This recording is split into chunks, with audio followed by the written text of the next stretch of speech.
how to start or how to use Google Maps offline for navigation here on your mobile device or on your PC.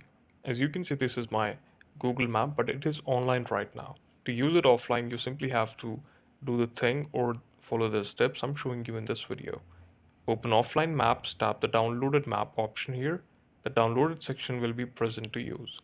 So this is how you can do it. Open Google Map and go to offline map section and then select your own map option. Then you can simply download this map to your Google Maps application or software on your device, and then you can simply open it and you can use it without having internet connection.